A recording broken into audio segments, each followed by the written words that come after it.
جو آپ کا نکاح ہوا ہے اور نکاح کے موقع میں مبارکباد دینا یہ نبی صلی اللہ علیہ وسلم کی سنت ہے. آپ نے دلہا اور دلہن کو مبارکباد دی.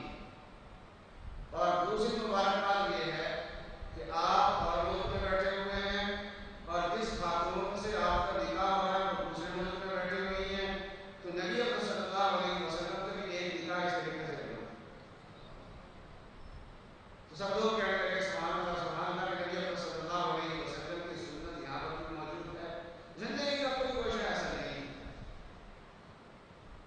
قرآن صلی اللہ علیہ وسلم کی سنت محفوظ ہے اور ہر گوشہ محفوظ ہے.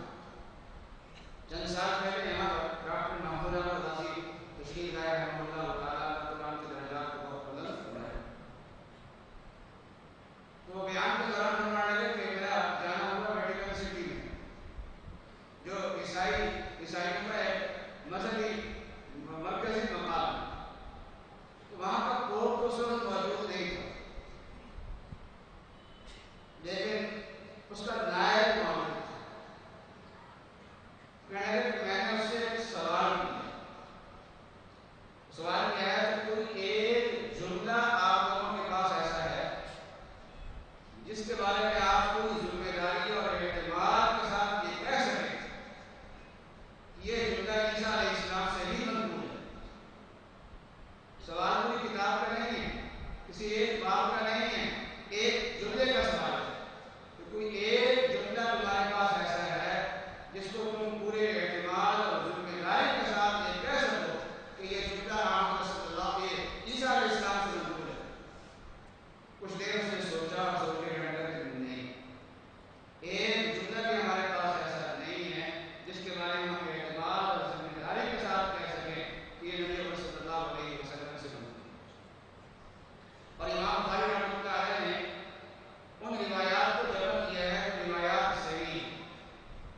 اور میرے سامنے یہ کتاب آپ دیکھ رہے ہیں، یہ صحیح بخاری کی ایک جلد ہے، دوسری جلد بھی اتنی موٹی ہے.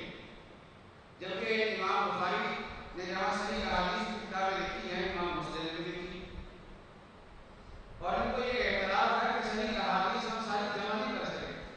بہت ساری صحیح احادیث ایسی ہیں جو بخاری میں نہیں آئی، مسلم میں نہیں ہے. امام مسلم سے کسی نے سوال کیا کہ فلاں حدیث کیسی ہے؟ فرمایا صحیح ہے. فرمایا کہ کتاب میں لکھی کیوں نہیں؟ صاحب نے سوال کیا تو امام مسلم رحمۃ اللہ علیہ نے فرمایا کہ میں نے اپنی کتاب میں صحیح حدیث لکھنے کا اہتمام کیا ہے، لیکن ساری صحیح حدیثیں جمع کرنے کا اہتمام نہیں کیا. تو نبی صلی اللہ علیہ وسلم کی سنت آج محفوظ ہے. دنیا میں تاریخ کا ایک مقام، تاریخ پڑھی اور پڑھائی جاتی ہے، تاریخ کو اہمیت دی جاتی ہے، تاریخ سے سبق حاصل کیا جاتا ہے. لیکن دنیا میں جتنے اقوام کی اور ملتوں کی اور بادشاہوں کی اور مختلف نظاموں کی جو تاریخیں ہیں، ان تاریخوں کو حفاظت کا وہ سامان میسر نہیں آیا جو سرکار دو عالم صلی اللہ علیہ وسلم کو سنت کی حفاظت کے لیے سامان میسر آیا. آج صلی اللہ علیہ وسلم کو جو سنت، آپ کی سنت کی حفاظت کا جو اللہ تعالیٰ نے انتظام کیا ہے، اس کے کچھ امتیازات ہیں جو تاریخ کو حاصل نہیں. آپ نے دیکھا ہوگا کہ تاریخ مورخین جب تاریخ لکھتے ہیں کہ وہ واقعات کے چشمگیر گواہ نہیں ہوتے، وہ واقعات کو ایک دوسرے سے نقل کرتے ہیں.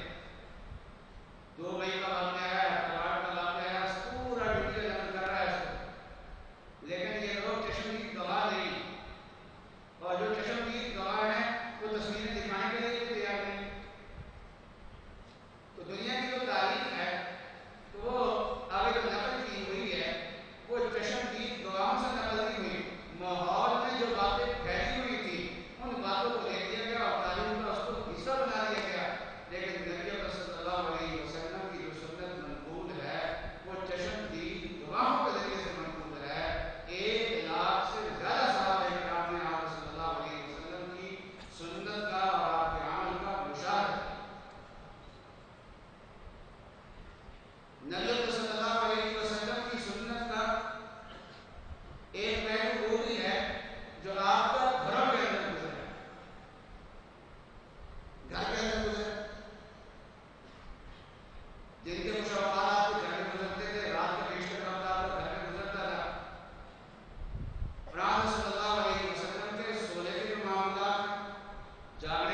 مقصد کے لیے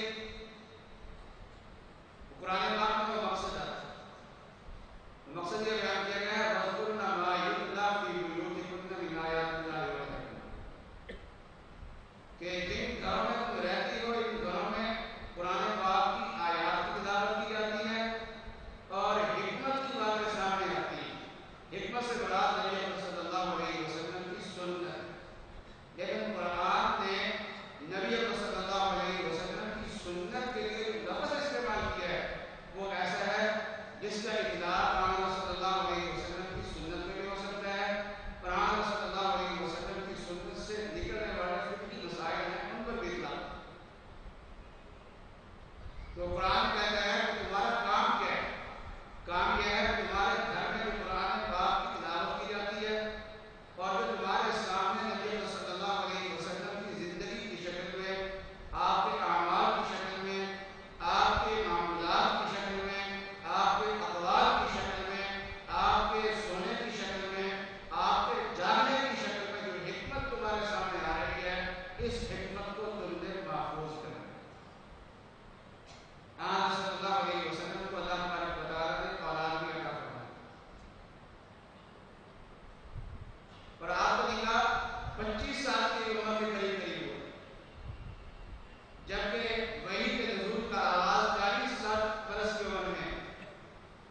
تو یہ 25 سال کی عمر سے لے کے 40 سال تک کا جو دوران ہے، اس دوران میں نزول وحی نہیں تھا، دین کا کام نہیں تھا۔ تو اس زمانے میں اللہ تعالیٰ نے آپ کو اولاد عطا فرمائی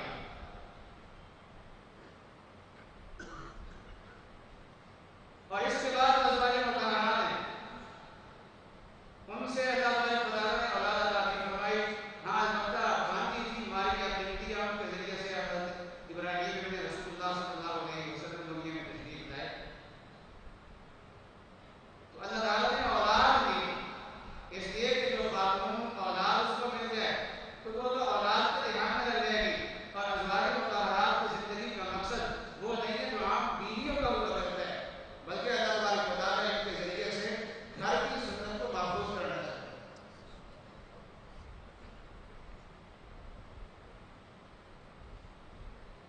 اور بڑی عمر کے لوگ پھر عموماً اللہ تعالیٰ نے اولاد دی، پھر اللہ تعالیٰ نے آپ کو جو بیویاں عطا فرمائی جن کا آپ سے نکاح ہوا ہے، حضرت عائشہ رضی اللہ تعالیٰ عنہ کے سوا اکثر بیوہ ہیں، سب بیوہ ہیں، اور اس عمر کو پہنچ گئی ہیں جس عمر میں کپڑے کا، لباس کا، زیب و زینت کا شوق نہیں ہوتا۔ تو ان ازواج نے انتخاب کیا اللہ تبارک و تعالیٰ نے امہات المؤمنین کا، کیونکہ مقصد یہ تھا کہ یہ ان کے اوقات میں ہے نبی اکرم صلی اللہ علیہ وسلم کی سنت کو یاد کرنے میں اس عمر کا انتخاب کیا۔ لہٰذا کسی بات کو محفوظ کرنے میں بڑی عمر کا ایک دخل ہوتا ہے، ذمہ داری کا احساس ہوتا ہے، وہاں بچپن کا بھی اثر ہوتا ہے۔ بچپن کے جو نقوش دماغ میں بیٹھتے ہیں وہ مٹتے نہیں۔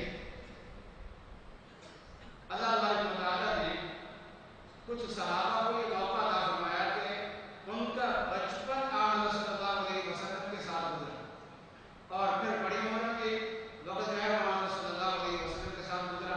حضرت زید بن حارثہ ہیں، نوجوانی میں آن صلی اللہ علیہ وسلم کے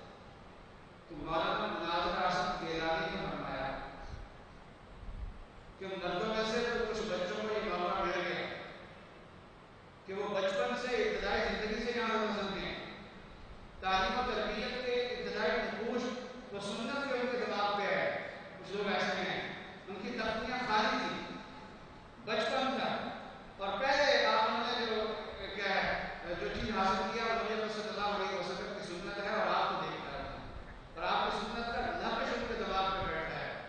تو وہ مردوں کو فرمایا کہ اگر عورتوں میں سے کسی کو یہ موقع نہ ملتا تو عورتوں کی کوئی زیادتی نہیں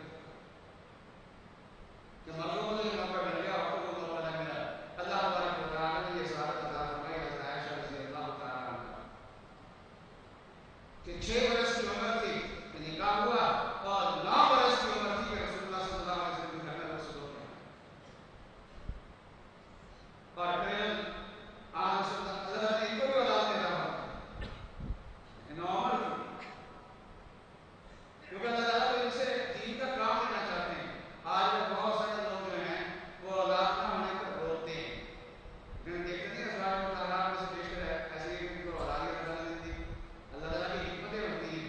حضرت خان کی رحمۃ اللہ علیہ کے 2 ذکر تھے اولاد کو ہی فرمایا کہ اللہ کا شکر ادا کرتا اس لیے کہ اب جو میں نے دین کا کام کر لیا ہے اگر اولاد ہوتی تو شاید میں دین کا اتنا کام نہ کر سکتا اتنی تصنیفات نہ کر سکتا جو اولاد نہ ہونے کی شکل میں. اور بہت سارے لوگوں کو یہ رونا ہوتا ہے کہ ہماری نرینا اولاد نہیں. دیکھتے نہیں کہ سرکار عالم صلی اللہ علیہ وسلم کی نرینا اولاد کو بچپن میں انتقال کر گئی تھی اور آپ کی جو آگے نسل چلی ہے وہ بچیوں سے آگے چلی ہے نرینا اولاد سے آگے نہیں چلی. وہاں صلی اللہ علیہ وسلم سکی حاصل کر لے میں عرض کر رہا تھا کہ حضرت عائشہ رضی اللہ تعالیٰ عنہا یہ بچپن سے باقی بیوہ ہیں تو اللہ تعالیٰ نے انتظام کیا ہے کہ نبی صلی اللہ علیہ وسلم کی سنت کا وہ پہلو جو گھر کے میں ہوتا ہے وہ بھی لوگوں کی نظروں سے اوجھل نہ رہے. تو یہ ازواج مطہرات کے یہ حجرات جو تھے یہ مدارس بنات یوں کہیے کہ جو صحبہ تھا یہ لڑکوں کا مدرسہ تھا اور ازواج مطہرات کے جو حجرات تھے وہ بنات کے مدارس تھے. اور بعد میں یہ مدارس چلتے بھی رہے. عموماً ایسا ہوتا ہے کہ لڑکیوں سے آگے لڑکیاں پڑھتی ہیں لیکن یہاں جو صورتحال تھی کہ ازواج مطہرات سے استفادہ کرنے والے مرد اور اللہ تعالیٰ کو یہ پتہ تھا اس لیے قرآن میں احکام بھی نازل کر دیے تھے. وَإِذَا سَأَلْتُمُوهُنَّ مَتَاعًا فَاسْأَلُوهُنَّ مِنْ وَرَاءِ حِجَابٍ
یہ آدمی کون تھا اور اس کے باپ کا نام کیا تھا، کہاں کا رہنے والا تھا، اس کے اساتذہ کون تھے، اس کے تلامذہ کون تھے، اس کے حافظے کا کیا حال تھا، اور اس کا جو ہے دینداری کا معیار کیا تھا۔ یہ ساری باتیں جو ہیں محدثین نقل کرتے ہیں۔ تو حدیث تو اپنی جگہ پہ ہے، حدیث شریف کی برکت سے محدثین کے حالات بھی محفوظ ہوتے ہیں۔ اور عام طور پہ ہوتا ہے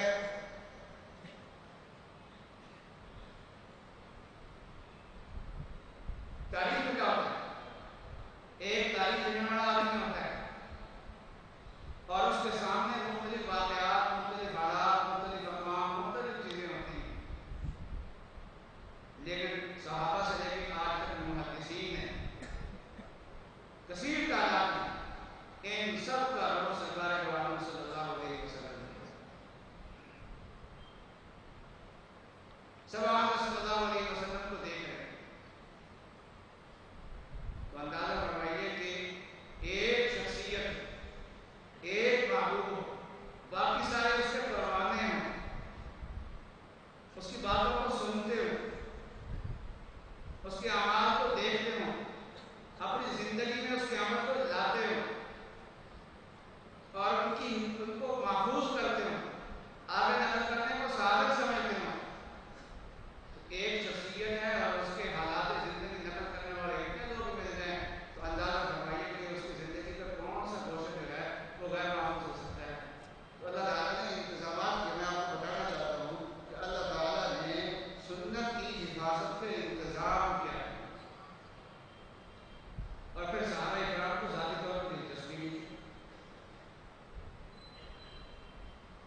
دلچسپی تو اس حد تک ہے کہ قرآن پاک مقاصد میں سے اور آپ صلی اللہ علیہ وسلم کی جو سنت ہے یہ مقاصد میں سے، اس کی حفاظت مقصود ہے۔ آپ صلی اللہ علیہ وسلم نے وضو بھی فرمایا، مسواک بھی کی۔ تو مسواک کرتے ہوئے آدمی ایک وقت دانت میں پھیر کے باہر نکالتا ہے، دھوتے پھر دوبارہ مسواک کرنا شروع کر دیتا ہے، تو دعا لگ جاتا ہے۔ تو آپ صلی اللہ علیہ وسلم کی مسواک کو جو دعا لگتا تھا وہ زمین میں نہیں رہتا تھا، تو تھوڑے سے عائشہ فرماتی ہیں کہ آپ اس کو مجھے مسواک پکڑاتے تھے، میں دعا کو چوس لیتی تھی اور پھر دھو کے حضرت مسواک لیتی۔ اور عروہ بن مسعود صلح حدیبیہ کے موقع پہ عروہ بن مسعود صحابی ہیں،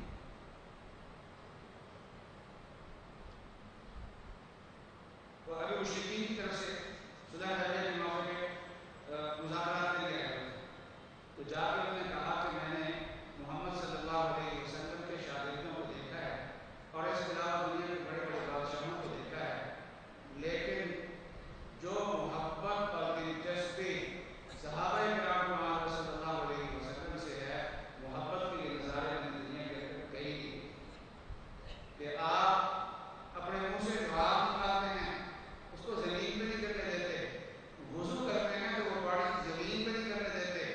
تو جن صحابہ نے آپ کی یہ پانی جسم کو گھر کے نیچے گر رہا ہے، جس کی حفاظت کا اللہ تعالیٰ نے حکم نہیں دیا، اس کو صحابہ اکرام نے زمین پہ نہیں گرنے دیا۔ تو اندازہ فرمائیے کہ صحابہ اکرام کو نبی اکرم صلی اللہ علیہ وسلم کی سنت کی حفاظت سے کتنی دلچسپی۔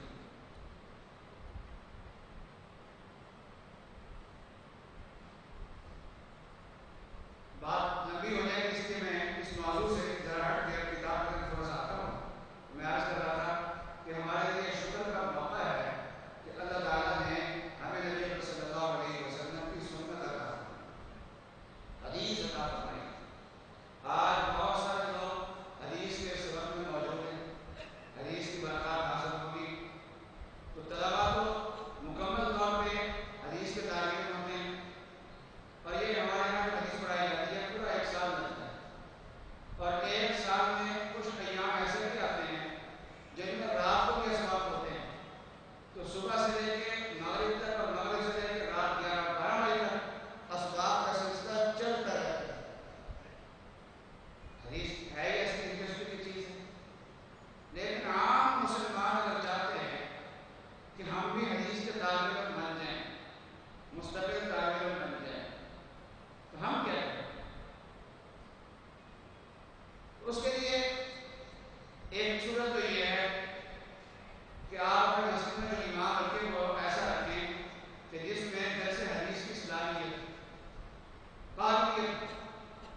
6 سال پڑھتے ہیں، پھر 7ویں سال حدیث کے سارے مضامین کو پڑھ لیتے ہیں،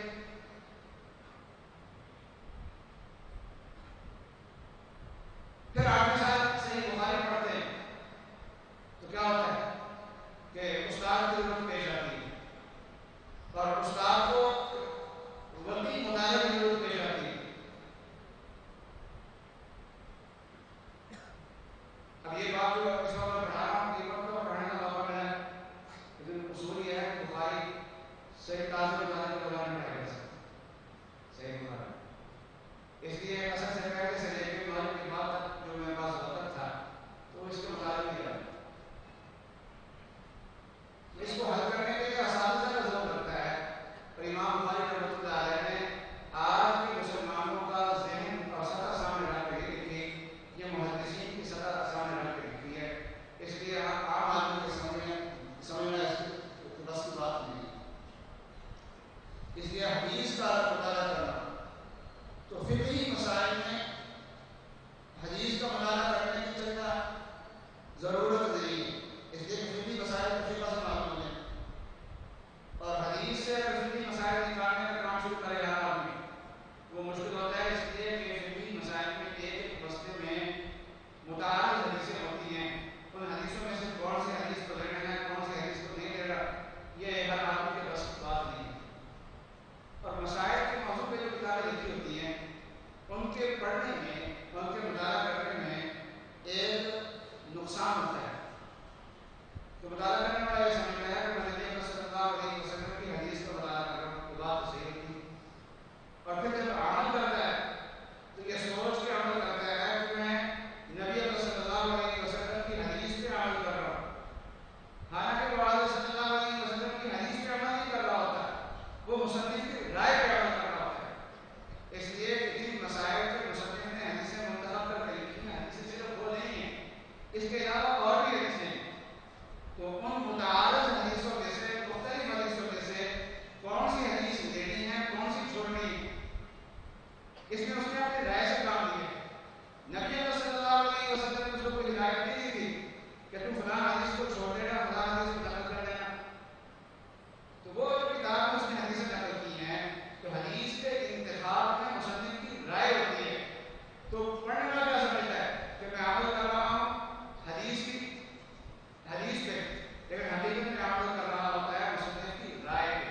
تو جہاں تک فقہی مسائل ہاں اخلاقیات ہے، معاشرت ہے، ایمانیات ہے، فضائل کے ابواب ہے، زندگی کے مختلف گوشے ہیں، ان سے سنت سے رہنمائی اور حدیث سے رہنمائی حاصل کرنے کی ضرورت ہے. عبادت کے مختلف پہلو ہے، دعا کے پہلو ہے، مختلف چیزیں ہیں، اذکار ہیں، فضائل ہیں، ان میں نبی صلی اللہ علیہ وسلم کی سنت سے رہنمائی لینی چاہیے. اور رہنمائی کن کتابوں سے لینی چاہیے؟ آج کے زمانے میں جو علماء نے کتابیں لکھی ہیں ان کتابوں سے زیادہ رہنمائی لینی چاہیے. ان کتابوں میں سے ایک کتاب حضرت مولانا منصور نعمانی کی معارف الحدیث. اس کے بعد میں کتاب کی طرف آتا ہوں.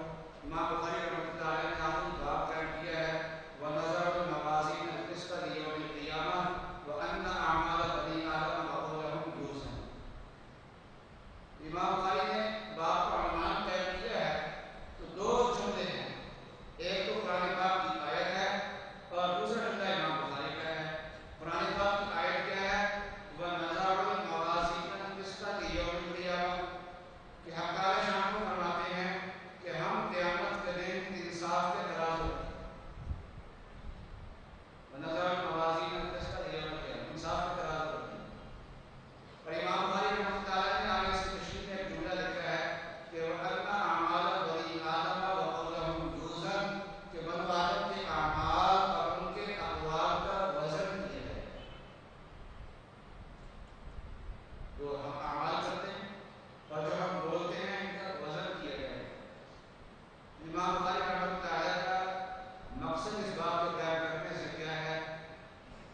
تو امام بخاری کا مقصد ان لوگوں کا رد کرنا ہے جو وزن اعمال کے قائم ہیں. امت میں ایک عقل پرست طبقہ ہے، انہوں نے قرآن پاک کو عقل کی روشنی میں پڑھنے کی کوشش کی. عقل کے معیار پر انہوں نے قرآن پاک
امام بخاری رحمۃ اللہ علیہ نے اپنا رجحان بتایا، فرمایا کہ وَأَنَّ أَعْمَالَ بَنِي آدَمَ وَقَوْلَهُمْ يُوزَنُ، بنو آدم کے اعمال اور ان کے اقوال کو تولا جائے گا۔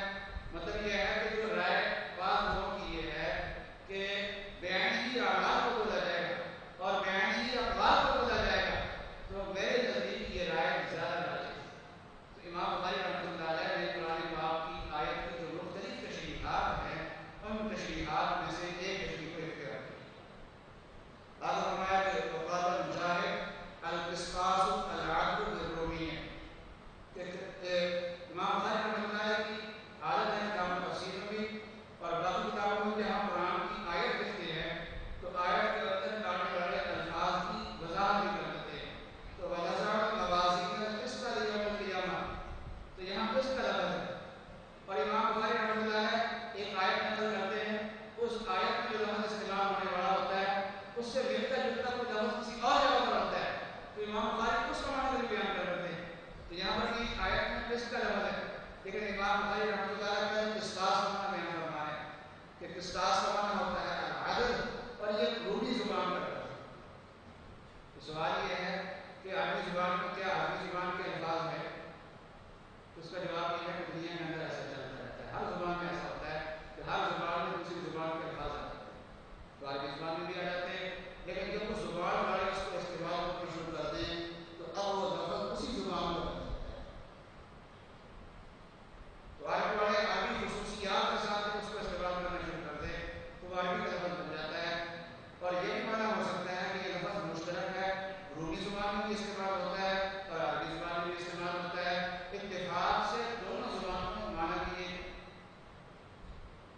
اس کے بعد امام بخاری نے آیت میں جو لفظ ہے اس کا معنی بیان فرمایا کہ وَيُقَالُ الْقِسْطُ مَصْدَرُ الْمُقْسِطِ وَهُوَ الْعَادِلُ وَأَمَّا الْقَاسِطُ فَهُوَ الْجَائِرُ، کہ قسط یہ مقسط کا مصدر ہے، یعنی مصدر کا مصدر ہے، مقسط کا مصدر اقساط اور اقساط کا مصدر قسط، تو اس کا معنی ہوتا ہے انصاف کرنے والا۔ مقسط کا معنی انصاف کرنے والا اگر باب فعال، اور اگر اصلاح مجرد ہو اور اس کا اسم فاعل ہو قاصد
کا مطلب کیا ہے؟ مطلب یہ ہے کہ اللہ تعالیٰ نے یہ جو کلمات ہمیں عطا فرمائے ہیں یہ اللہ تعالیٰ نے اپنی شان رحمت سے عطا فرمائے ہیں، اس لیے کہ اللہ تعالیٰ کی رحمت حاصل کرنا چاہے وہ ان کلمات کو زبان سے پڑھا کرے. تو یہ اللہ تعالیٰ کو محبوب ہے، یعنی اس کا پڑھنے والا اللہ کی نظر میں محبوب ہو جاتا ہے. اور عام طور پہ جن اعمال پہ اجر زیادہ ہوتا ہے اللہ کا قرب زیادہ ہوتا ہے اور ان میں مشقت زیادہ ہوتی ہے. عموماً ایسا جتنی مشقت زیادہ اتنا اللہ کا قرب زیادہ. لیکن ان کلمات کی خصوصیت عام ضابطے سے ہٹ کے کہ ان کلمات سے قرب الہی کو حاصل ہوتا ہے اور اللہ کا محبوب بندہ انسان بن جاتا ہے. لیکن زبان پہ ہلکے ہیں، خفیفتان علی اللسان، زبان پہ ہلکے ہیں، پڑھنے میں بڑے آسان، عمل کرنے میں کوئی مشقت نہیں. اور پھر شریعت کا عام ضابطہ یہ ہے کہ جو عمل آسان ہوتا ہے اس پہ ثواب کم ملتا ہے اور جو عمل مشکل ہوتا ہے اس پہ ثواب زیادہ ملتا ہے. لیکن عام ضابطے سے ہٹ کے ان دو کلموں کے بارے میں یہ ہے کہ پڑھنے میں تو آسان ہے لیکن میزان عمل میں جب تولے جائیں گے تو ان کا وزن زیادہ ہوگا. ثقیلۃ فی المیزان، میزان عمل میں یہ بھاری ہے. تو شریعت کا جو عام ضابطہ ہے ان ضابطوں سے یہ ہٹ کے ہیں یہ کلمات کہ اللہ کو محبوب ہے، پڑھنے والا اللہ کا محبوب ہو جاتا ہے. لیکن مشقت کوئی نہیں ہے، پڑھنا آسان ہے اور جو کام آسان ہوتا ہے اس پہ اجر کم ہوتا ہے. میرے یہ عجیب کلمات ہیں کہ پڑھنے تو آسان ہے لیکن جب اعمال کھلیں گے تو اس وقت یہ نام اعمال میں یہ کلمات ہوں گے جو ان کا وزن وہاں پر بہت زیادہ ہوگا. تو ثقیلۃ فی المیزان ان دو کلموں کی خصوصیت یہ ہے. وہ دو کلمے کیا ہیں؟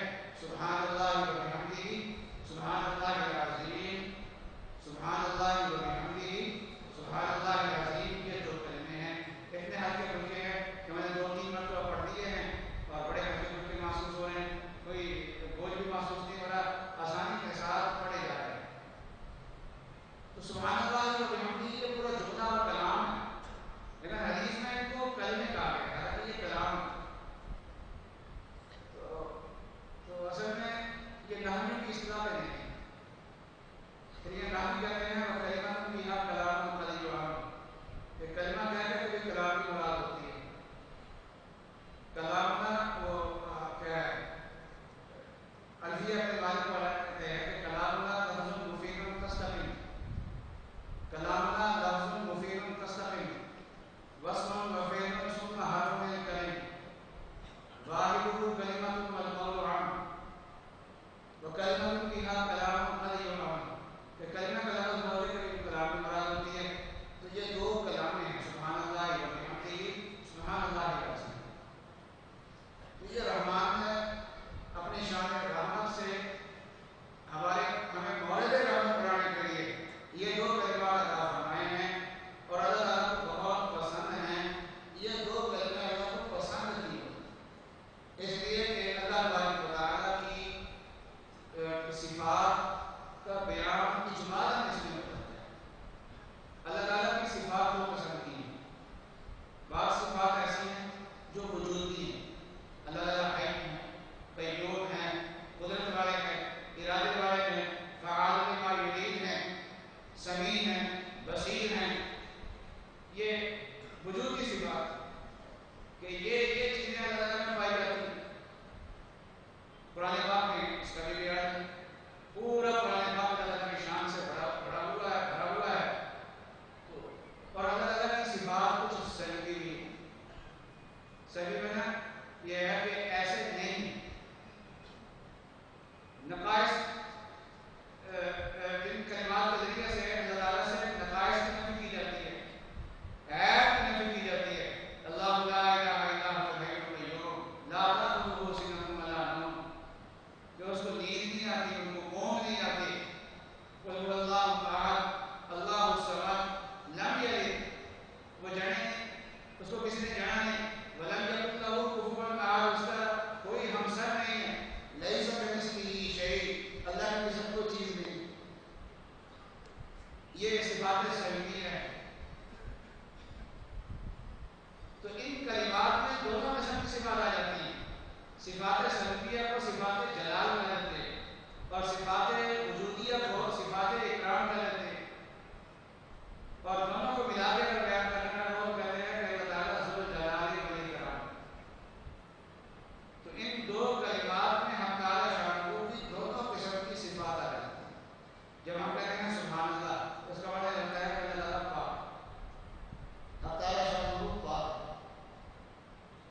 کس چیز سے پاک ہے، اس کی تفصیل بیان نہیں کی، اور جب تفصیل بیان نہیں کی تو عموم مقصود ہے، مطلب یہ ہے کہ جو بھی نقائص کسی کے ذہن میں آ سکتے ہیں یا ہو سکتے ہیں، وہ نقائص اور عیوب اللہ کی ذات کی طرف منسوب نہیں ہے، اللہ کے لیے کوئی عیب اور نقص ثابت نہیں ہو سکتا۔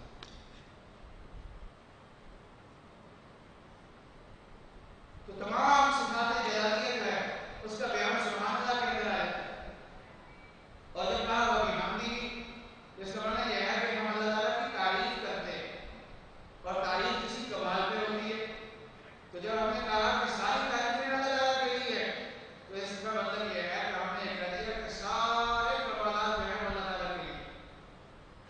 دنیا کے اندر جہاں کہیں کی تعریف ہو رہی ہے، وہ تعریف بظاہر کسی کی ہو رہی ہوتی ہے، لیکن ان تمام چیزوں کو پیدا کرنے والے کو ہے تعالیٰ شان کو، تو تعریف لوٹ کے اللہ تعالیٰ کی طرف آتی ہے۔ تو دنیا میں جہاں بھی کوئی انسان کبھی بھی کسی موقع کی جب بھی کوئی تعریف کر رہا ہے، تو وہ تعریف وہ کسی چیز کی بھی کر رہا ہے، وہ تعریف بلکہ اللہ تعالیٰ کی طرف ہے۔ ساری تعریفیں اللہ تعالیٰ کے لیے ہے۔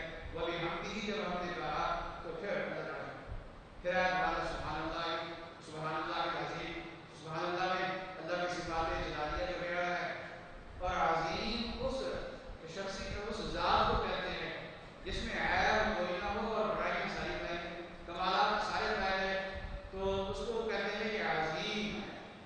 تو دونوں جملوں میں پہلے جملے میں اللہ تعالیٰ کی صفات سلبیہ ثابت آ گئی، اور دونوں جملوں میں دوسرے لفظ میں اللہ تعالیٰ کی صفات کمالیہ ساری آ گئی ہیں۔ تو ان دو جملوں میں دو مرتبہ اللہ تعالیٰ کی صفت جلال آ جاتی ہے اور اللہ کی صفت جمال آ جاتی ہے، اور اللہ تعالیٰ کی صفات بہت ساری ہے، لیکن ان کو اگر جمع کیا جائے تو دو قسمیں آتی ہیں۔ تو ہمیں یہ دو کلمے ایسے مل رہے ہیں، تو ان دو کلموں کو اپنی زبان پہ اگر ہم لائیں تو کیا ہوگا کہ اللہ تعالیٰ ساری صفات کا بیان ہو جائے گا۔ وما احد احب الیہ من اللہ تعالیٰ، کہ اللہ تعالیٰ کو اپنی مدح اتنی پسند ہے، کسی کو اپنی مدح اتنی پسند نہیں ہے۔ تو جن کلمات سے اللہ تعالیٰ کی جامع مدح ہوتی ہے، وہ کلمات بھی اللہ تعالیٰ کو بہت زیادہ معمول ہیں۔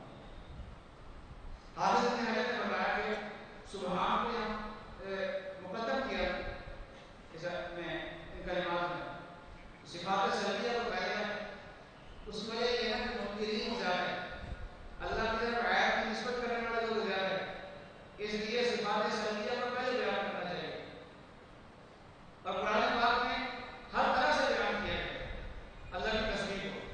سبح ماضی کا صیغہ بھی ہے، یسبح مضارع کا صیغہ بھی ہے، سبح امر کا صیغہ بھی ہے، سبحان مصدر کا صیغہ بھی ہے۔ ہر صیغے سے ہر طریقے سے اللہ تعالیٰ کی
ایک بات مجھے یاد آ جاتی ہے، ہر سال سنا جاتا ہوں، جب حضرت شاہ محمد زکریا صاحب اللہ مرتضیٰ تشریف لائے فیصل آباد میں، اور پورا رمضان اور رمضان سے کچھ دن زائد قیام فرمایا، ایک چلا قیام کا گزارا تھا اور بہت طالبین محدثین بر صغیر کے وہاں پر موجود تھے.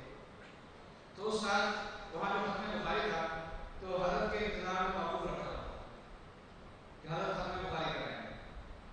تو ختم بخاری کے لیے ایسے نشست قائم ہو گئی، تلاوت بیٹھ کے کتابیں لے کے. اب ایک طالب علم نے عبادت پڑھی تو وہاں عبادت کون پڑھے؟ کوئی طالب علم عبادت پڑھنے کے لیے تیار نہ ہوگا، حضرت شیخ کے سامنے عبادت کون پڑھے؟ اپنے والد کے سامنے.